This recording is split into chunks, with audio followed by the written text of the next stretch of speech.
So I'm in the dark room, and for some of you, you've been in here before, and for others this might be a new experience. So the most important thing about the dark room is the fact that there are obviously lots of health and safety risks.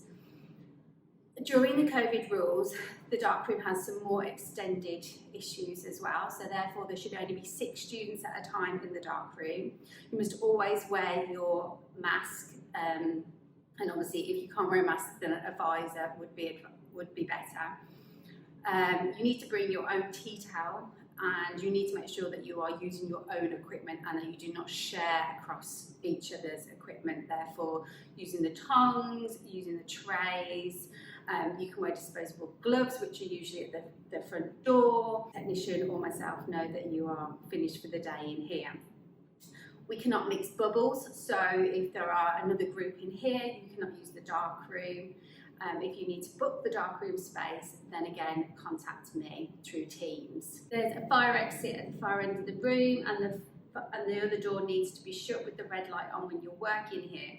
Make sure that you do not use wet hands using the electric equipment. Try not to put anything wet near the enlarger.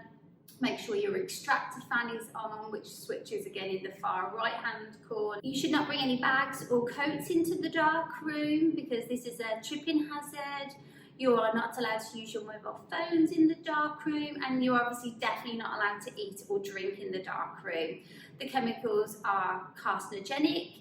They can irritate your skin, and if you get it in your eyes, you need to wash it straight away with the eye station that's at the front of the door as well. If you have any accidents, any spillages,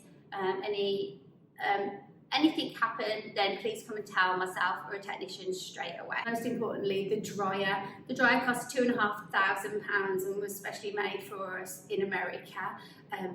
It's the first time we've had a brand new enlarger in about 10 years, so it's really important that you look after it. It can't take any pieces of paper smaller than 5 by 7 2-inch strips, but nothing smaller than that.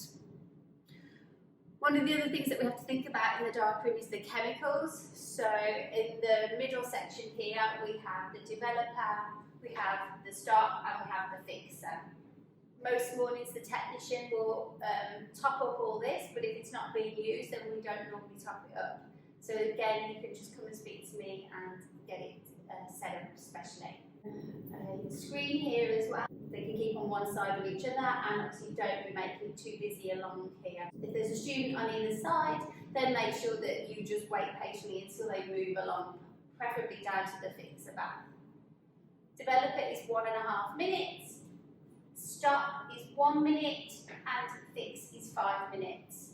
You must make sure that you develop your picture for the full amount of time and agitate it, which is to slightly rock it back and forth. Make sure it's fully covered, or else you will get weird tide marks where it hasn't actually fully developed the paper. The stop stops the developer continuing on, but also stops the fixer from being contaminated. The fix needs to be in for a full 5 minutes. Fully fixed from the light, and then you need the water, which is just plain water in the sink. Wash it for another 5 minutes. Once that's done, you can put it in the dryer. The dryer will only take multi-graded paper. Anything else will need to be used on the drying